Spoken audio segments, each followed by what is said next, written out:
Alright, welcome back to the Top 10 Funniest Thomas videos. Today we have a group-made project released by Renee's Productions called Scaredy Diesels.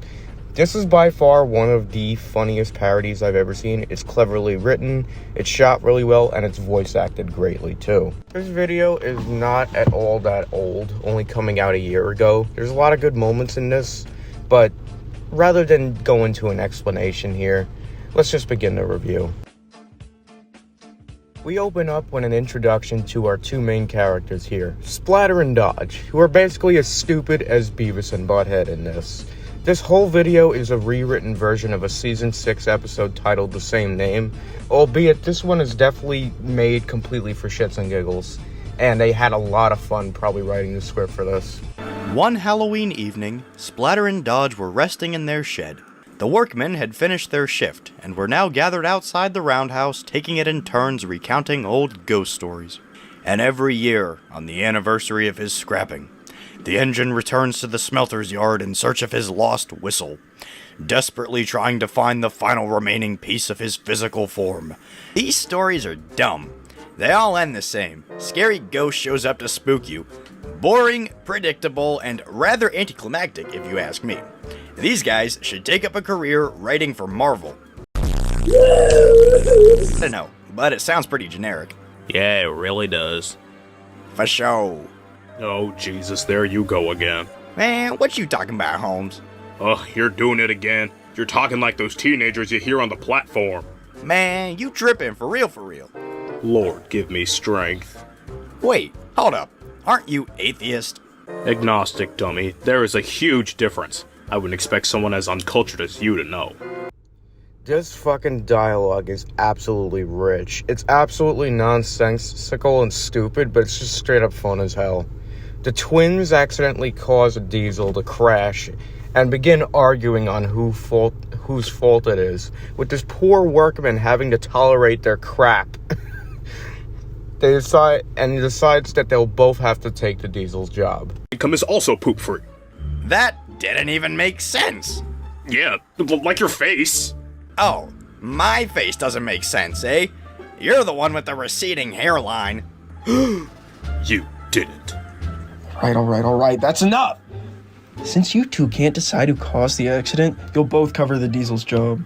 Yeah, rats. Fuck! Dodge! Shut it. You're both to go and collect pipes from the ironworks, and then bring them back here. An engine from the other railway will take them the rest of the way. Did you say, the ironworks? On Halloween? Don't worry, he'll be back in time for the fireworks show. Oh, Dodge isn't worried about missing the fireworks. He's a scaredy diesel. I am not. The two start arguing again, and at this point the workman just walks away and calls a friend of his for some, Yeah, this is probably one of the funniest ways I think I've ever heard someone describe a pile of cocaine.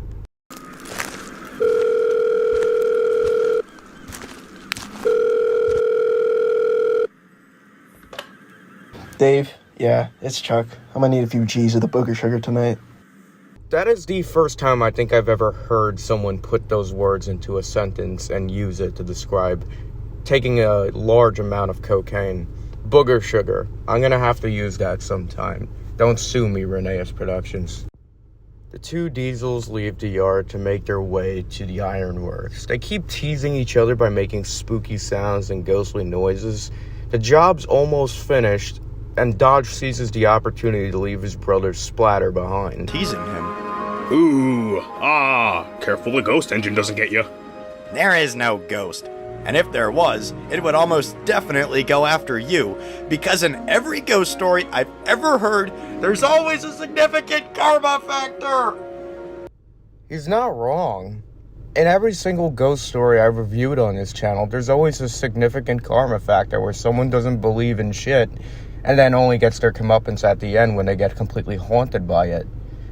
Just about, I want to say maybe 85% of my top 13 darkest and scariest Thomas adaptations, there's always a karma factor, and it's usually by engines who are boastful and stubborn and ignorant, like James and Gordon, that have to deal with the karma factor.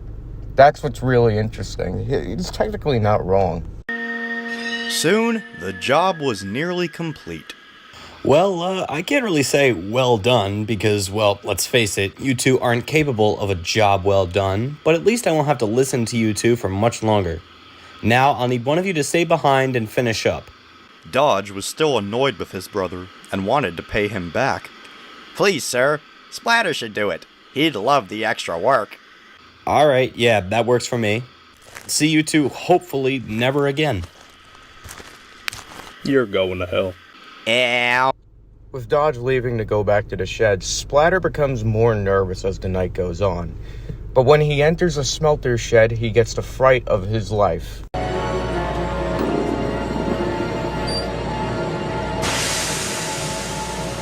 There. Hello?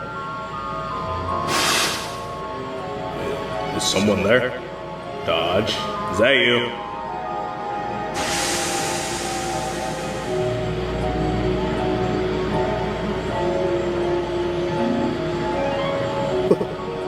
What?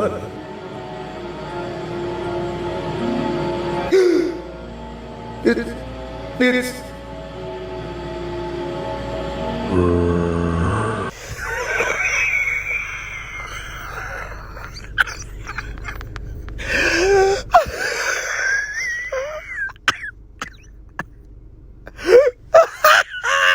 One single sound effect could play up the best modes of comedy, especially with the timing of it.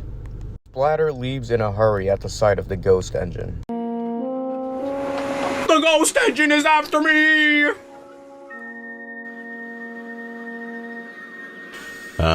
Running at night is just the best. Quiet, peaceful, no one around to bother you. He's after me! What's going on?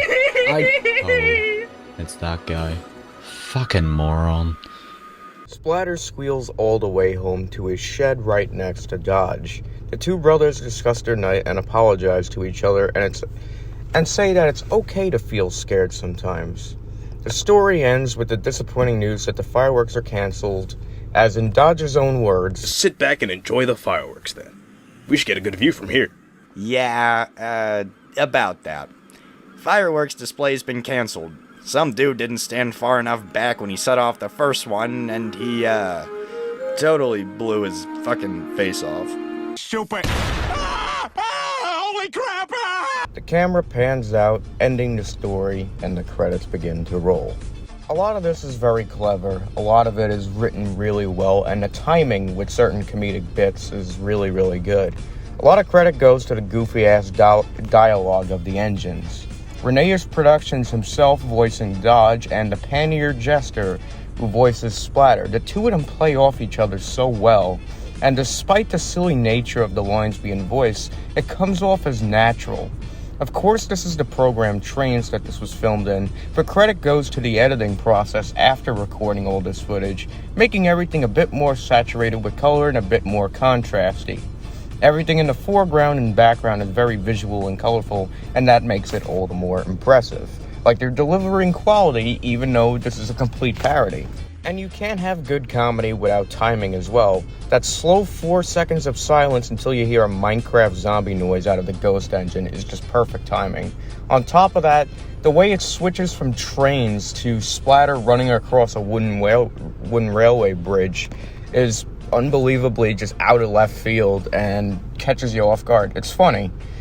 On top of that, Murdoch just waiting at a station, seeing Splatter come flying through there, only to comment, Running at night is just the best. Quiet, peaceful, no one around to bother you. He's after me! What's going on? Oh, it's that guy. Fucking moron. that's the cherry on top the already amazing looking sundae. Dodge screaming fuck at the idea of them doing the Diesel's job, the foreman wanting some booger sugar oozes with professionalism in a professional comedy written script. I'm gonna give this video a perfect score, a 10 out of 10. I fucking watched this about 3 times and it was still just as funny as the first viewing. Show some love to Reneus Productions channel, as well as the others who participated in this video. Thank you guys for watching, and I'll see you in the next one. Peace.